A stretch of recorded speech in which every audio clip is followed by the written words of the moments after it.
हौसला किया है जब ऊंची उड़ान का, देखना है क्यों फिर कद आसमान का।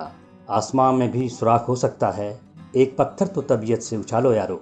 कठिनाइयों को पार करके सफल विजेता ऐसी शायरी से हौसला पाकर विजयी होते हैं, या ऐसे विजेताओं का हौसला देखकर शायर ऐसी शायरी लिखते हैं।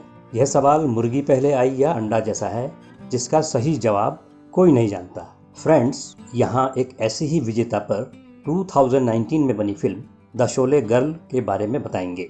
इस विजेता ने किसी खेल या जंग में मेडल नहीं जीते हैं।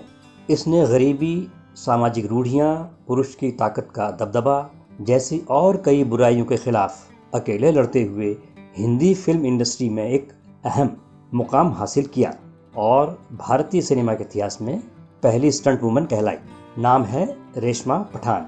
फिल्म के प्रोड्यूसर श्रावणी और सई देवधर, डायरेक्टर आदित्य सरपोतदार, कहानी फैजल अख्तर और श्रावणी देवधर, मुख्य कलाकार विदिता बाग, चंदन रॉय सान्याल, आदित्य लखिया और Sujata Sehgal.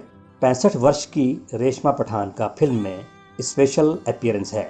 Film action, biographical और ड्रामा कैटेगरी की है। इस वीडियो में आपको इस मूवी के बारे में कुछ इंटरेस्टिंग बातें भी बताई जाएंगी, तो आप इस वीडियो को पूरा ज़रूर देखें। और अगर आपको ये वीडियो अच्छा लगे तो लाइक और शेयर ज़रूर करें, और साथ में थिंक हाइक चैनल को सब्सक्राइब करें और बेल आइकन ज़रूर प्रेस करें।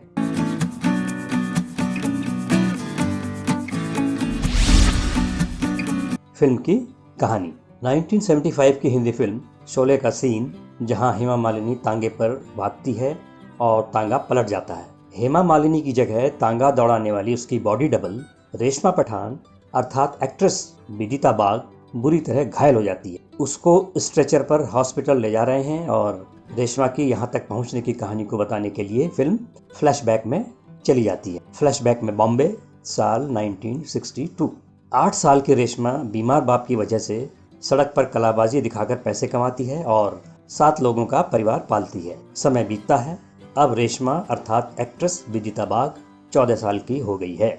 स्टंट मास्टर अजीम अर्थात एक्टर चंदन रॉय सान्याल रेशमा के पिता से रेशमा को हिंदी फिल्मों में स्टंट का काम करने के लिए कहते हैं, पर पिता मना कर देते हैं। रेशमा की जिद पर एक दिन माँ उसको लेकर फिल्म स्टूडियो जाती है और अजीम उसको एक फिल्म में स्टंट करवाते हैं, जिसे रेशमा बहुत अच्छी तरह करती है। और इसके बाद रेशमा को हिंदी फिल्मों और साउथ की फिल्मों में भी काम मिलने लगता है। साल 1975 में रेशमा को मूवी स्टंट आर्टिस्ट एसोसिएशन की मेंबरशिप का कार्ड भी मिल जाता है, जो कि अब तक सिर्फ पुरुषों को ही दिया जाता था। और इस तरह वो इंडियन फिल्म इंडस्ट्री की पहली स्टंट वुमन बन जाती है। मोहल्ले के लोग फिल्म लाइन में काम करने के कारण रेशमा पर ताने कसते थे। एक दिन मोहल्ले के लड़के ने रेशमा को छेड़ा तो रेशमा ने अकेले ही उसकी और उसके साथी गुंडों की खूब पिटाई की। फ्लैशबैक में चल रही फिल्म अब फिर उसी सीन पर वापस आ जाती है, जहां शोले फिल्म की शूटिंग में तांगे से गिरकर घायल रेशमा को हॉस्पिटल ले जाया जा रहा है।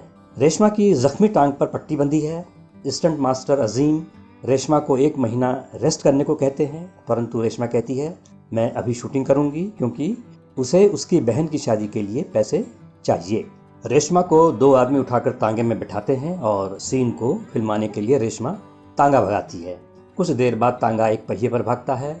रेशमा के पैर के जख्म के टाके भी टूटते जाते हैं, लेकिन सीन कंप्लीट हो जाता है। किसी और एक फिल्म की शूटिंग में फिल्म इंडस्ट्री में औरतों के साथ आदमियों द्वारा की जाने वाली बदतमीजी और बदनीयती को हीरो के रेशमा से किए गए बर्ताव द्वारा दिखाया है।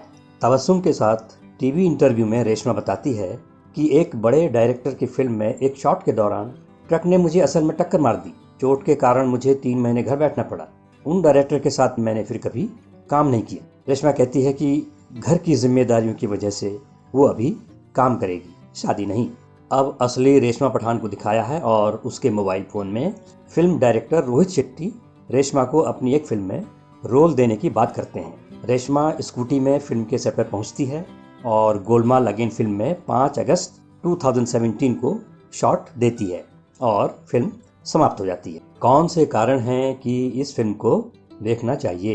पहला, रेशमा पठान के रोल में एक्ट्रेस विदिता बाग का जानदार और शानदार अभिनय।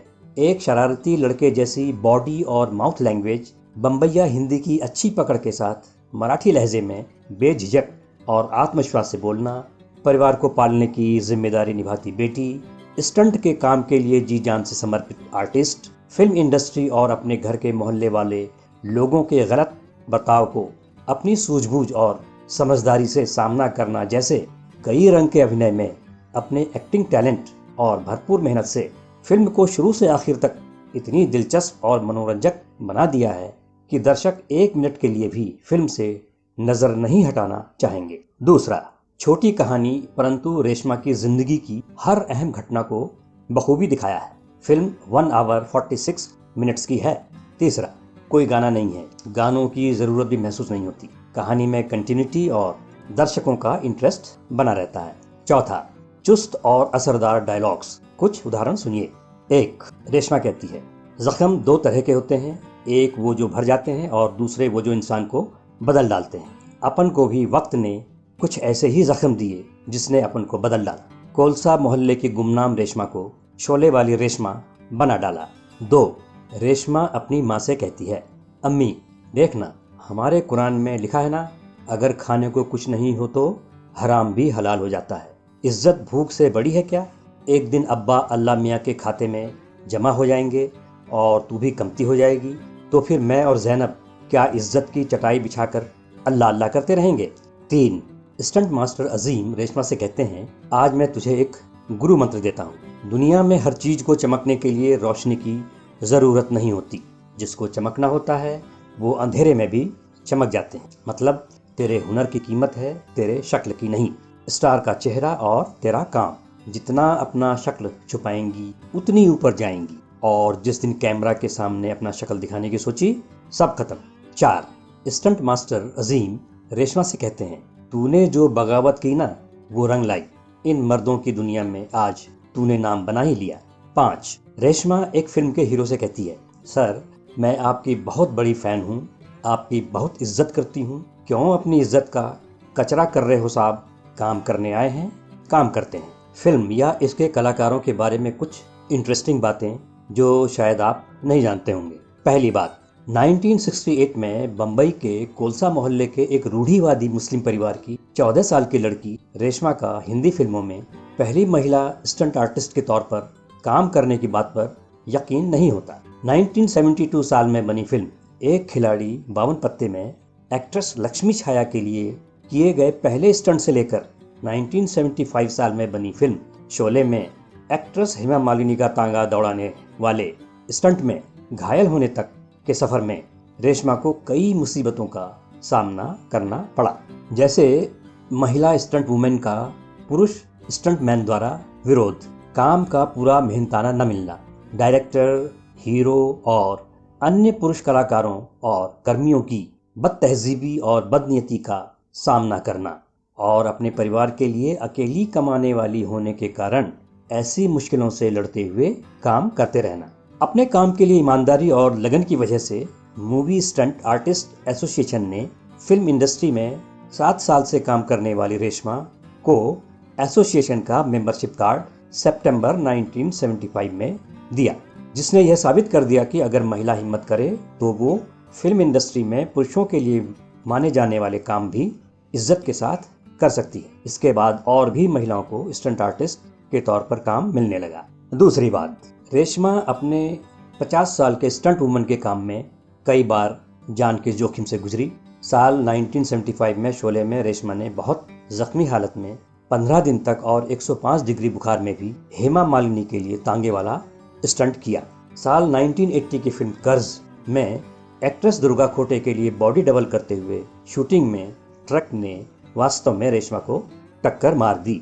स्टंट आर्टिस्ट के लिए सुरक्षा साधनों के अभाव से होने वाले हादसों की वजह से सरकार ने 1984 में फिल्मों में स्टंट दिखाने पर करीब 1 साल से भी ज्यादा समय तक रोक लगा दी थी। बेरोजगार होने से रेशमा को भी पैसों की तंगी से गुजरना पड़ा। घर के खर्च के लिए कमाने की मजबूरी के कारण रेशमा ने अपनी प्रेगनेंसी के 5वें महीने तक भी स्टंट का काम किया और डिलीवरी के 3 महीने बाद से ही काम पर आ गई थी।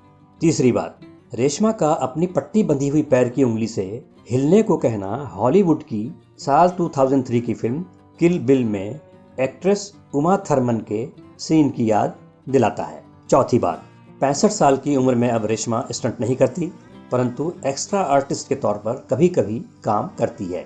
2017 में बनी फिल्म गोलमाल अगेन में करीब 20 सेकंड्स के सीन में एक्टर प्रकाश राज के पीछे भागते हुए दिखाई दी थी।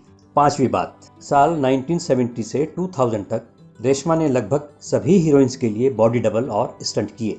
रेशमा ने मीना कुमारी, हेलेन, मौसमी चैटर्जी और हेमा मालिनी के उसके साथ किए गए बहुत अच्छे बर्ताव की तारीफ की है।